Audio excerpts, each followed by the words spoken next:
Thank you, everybody, for coming to the Aaron Torres Podcast YouTube page. If you could do me a quick favor, see that little subscribe button at the bottom of your screen? Go ahead, click that subscribe button. Really does help our channel grow, our audience grow, and I really do appreciate it more than you know. So click that subscribe button. Appreciate your support. Now, here's the video that you came here for. There has been a very interesting development. It is at Alabama, and it involves just a crazy time in the world of NIL. We'll get into all of, the big picture stuff in a minute, but the small picture stuff we talked about on Tuesday's show is that there was just a crazy NIL story, crazy portal story at Alabama involving a player named Jaylen Mbakwe, okay? Jaylen Mbakwe, former five-star. You start to hear rumors Sunday into Monday. By the way, not rumors, great reporting by people on the ground. I don't want to discredit Charlie Potter and the guys that put out those reports. But basically, there were reports out that basically Jaylen Mbakwe, who was a five-star, was about to enter the portal for a number of different reasons. One, wasn't guaranteed a starting spot. Two, wanted to play both ways, kind of have that Travis Hunter moment in time. But three, also because there was a reported seven-figure NIL offer on the table from another school for him to leave Bama and come play there. And what made it different was that this is a Bama kid. He's from the state of Alabama, grew up an Alabama fan from my understanding. And he did play as a freshman, was on special teams, returned kicks. And oh, by the way, I think he had like 15, 18 tackles on the season and certainly played significant snaps, even if he wasn't a quote unquote starter. Well, I bring it up because shortly after we did that segment, Alabama was able to convince Jaylen Mbakwe to come out of the portal, but it doesn't change the fact that there was an interesting development since then, and it involved the Alabama AD. Alabama AD Greg Byrne, listen, I'll just be transparent. Had a few conversations with Greg Byrne off the record, saw him at the Final Four, whatever. He's always been very nice to me. Respect him, like him, appreciate. He's made some time for me, whatever. Seems like a very nice guy. Don't know him well. But I bring it up because he did something that I was actually a little bit surprised by on Wednesday afternoon. And he basically put out a call to action, basically begging Alabama fans to support the school with financial, incentive. Basically, let me backtrack. Basically, what he said was, we need your money bad. We need your money bad, Alabama fans. Help us out, whatever. Producer Matt, why don't you pop up parts of his statement, parts of his tweet? I thought it was very revealing. This isn't even the whole statement. I'm just going to read some of it, and it's going to be a minute. He said, quote, Alabama fans, over the last few years, there have been drastic changes in college athletics. We have been careful during this transitional period to protect our position at the top of college athletics while being mindful to listen, engage, and learn from our generous supporters, proud alumni, and unrivaled fans to make sure that we protect our great traditions here at Alabama. But there's a time for talk and a time for action. Now is time for that action. He continued. Although we have been competitive from an NIL standpoint, our competition has us in their sights and are actively trying to surge ahead with NIL. You have heard examples of other teams using promises of million-dollar paydays to lure away our players or convince them not to come to Alabama. It is time for Bama Nation to fight back. He continued. Under the new model of college athletics, which is the result of an antitrust lawsuit against the NCAA, a university can succeed if their fans purchase authentic NIL from student athletes. The good news is when Yay Alabama, that is their official collective, was created last year, the focus was on providing our fans with a legitimate product rather than booster inducements. Yay Alabama delivers exclusive content and access you cannot get anywhere else. We also have a plan to grow Yay Alabama's off-puttings, whatever, with more offerings. I'm sorry, I couldn't see it there. With more videos, features, and news in 2025. So, Greg Byrne, now that continued. Greg Byrne continued to have that conversation, continued with that tweet. But I'll tell you this. I find it very interesting that the AD is basically acknowledging, hey, teams are trying to tamper with our players. They're offering a lot and basically begging Alabama fans, if you are not giving, we are going to fall behind. It's interesting, but I think there's a bigger picture here as well. And that bigger picture is this. I think Alabama specifically, maybe more than any other school in college sports, is at a crossroads of who they've been as I knock over my mic and who they want to be. Let me make sure my mic's still on. Okay, my mic's still on. Producer Matt, everything sound good? Okay, cool. All right. So that was supposed to be a very cinematic moment where I talked about, what's the future of Alabama, and I kind of screwed it up by hitting my mic. So let me try that again. This is a crossroads moment for Alabama with who they've been, but also who they want to be.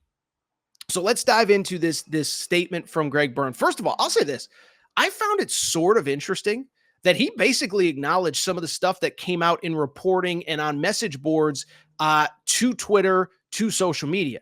There's a lot of times where stuff happens behind the scenes. A player gets tampered with, a player gets offered this, a player gets offered that, and you see it on a message board, you see it in a report, but it's very rare that the school actually acknowledges it. So first of all, shout out Greg Byrne, just like, yeah, that's the truth. This is what we're dealing with. And what he basically acknowledges, like, we are fighting this on all fronts, and we need basically all hands on deck. What's interesting, though, is Alabama is a totally unique outlier in this situation for a couple of reasons that I think are completely unique to Alabama. I think, first of all, Alabama, to me, feels a little bit more susceptible to the current landscape of college football and college sports for a few reasons, but part of it is out of their control. One, they're not in the playoffs. So I just think it's harder to get guys off of Georgia right now, Texas right now, Oregon right now, because those teams are still competing for a national championship. So Alabama's not in the playoff. They have as talented a roster as anybody. And what's also worth noting is most of those guys were not recruited by Jaylen Mbakwe. So if you don't think other schools and other coaches are getting on the phone with these kids or getting on the phone with their agents or whatever and saying, you didn't sign up to play for this guy? You sure he's the guy? You sure you trust your future? You sure this is who you want to put your entire livelihood in his hands? Because I'm not sure if I would if I was you. So Alabama's dealing with the fact that there's a lot of guys that might be loyal to Bama. I don't know how loyal they are to Jaylen Mbakwe, and that's not a knock on Jaylen Mbakwe. It's just the reality of the situation. Every guy at Ohio State committed to play for Ryan Day. Every guy at Ole Miss committed to play for Lane Kiffin. Every guy at Georgia committed to play for Kirby Smart. That's not the case at Alabama. But what's also interesting is that there's a few dynamics that I think are really working against Alabama. One, and we talked about this on Wednesday's show. Okay, give me one sec. Give me one sec here.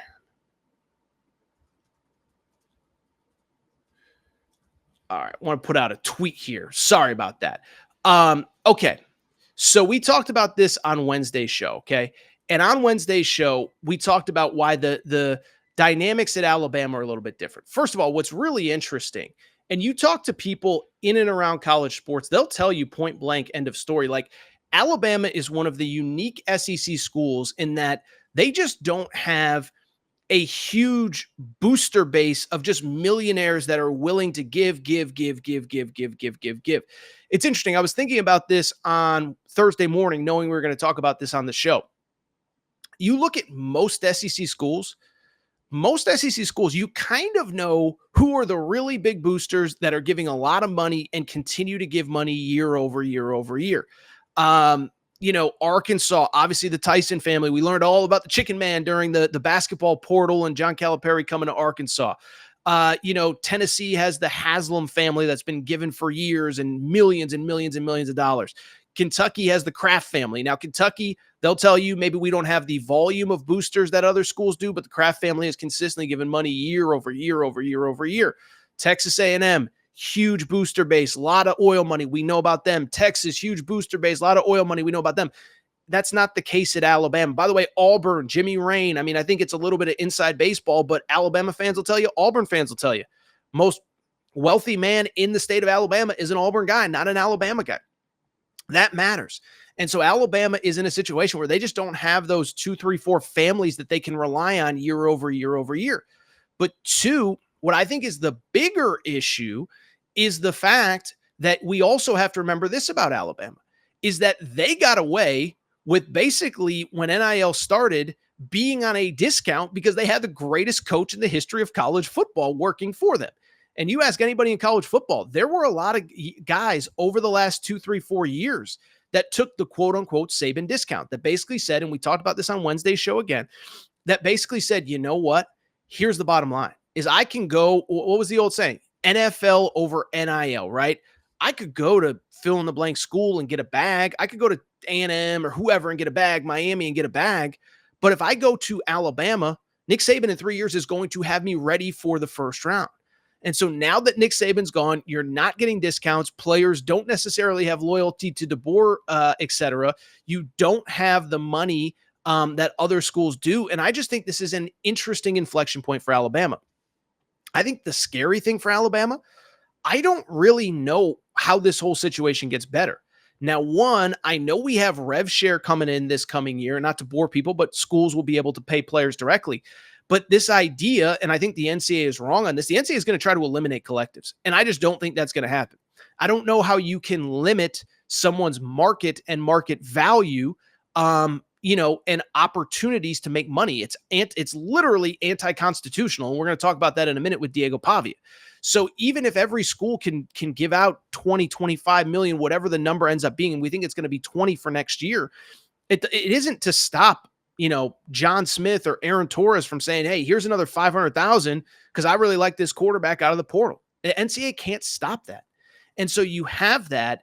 The other thing that I was thinking about, I think there's this notion that at some point levels are going to set with NIL. In other words, like we're going to hit a market cap.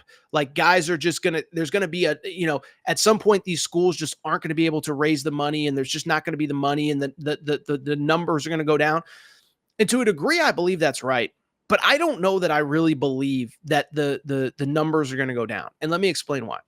It's because there's always going to be a new school that has not won that believes they have the coach or they have a coach that convinces the people that matter, hey, if you give me money, we got to spend money to get the best players. And it can either be a new coach like Josh Heupel a few years ago at Tennessee, or it could be a coach that's kind of struggling right now that's like, dude, we need new players fast or we're going to stink.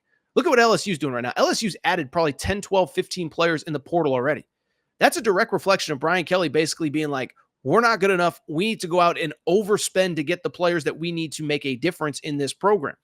But you've also through the years had schools like Miami, schools like Tennessee, schools like Texas A&M that feel like they're on the brink and they're willing to overspend. Ole Miss coming into this year, it was a big conversation. Ole Miss raised a ton of money because they believed they were on the precipice of a college football playoff berth. And so I just bring it up to very simply say, I don't know how this gets better for Bama. The other thing that I should have mentioned, I think a lot of those boosters through the years have been like, well, we want a lot without having to give anything more than our tickets and our donations and our this and our that. And why are we going to start now? It's like, well, because the game has changed. You don't have Nick Saban. It's just a fascinating story. And I thought this was a fascinating topic to discuss because Greg Byrne, to see an AD come out the way that he did and discuss this, kind of shocking to me, but kind of the reality of the new world of college football and where we are. By the way, I see Auburn fans chiming in saying, yeah, they're broke, whatever. So Alabama's broke. They're not. Alabama fans are going to get mad at me for this segment, but it's a fascinating topic that I think is worth discussing. And was certainly a fascinating tweet from Greg Byrne just the other day.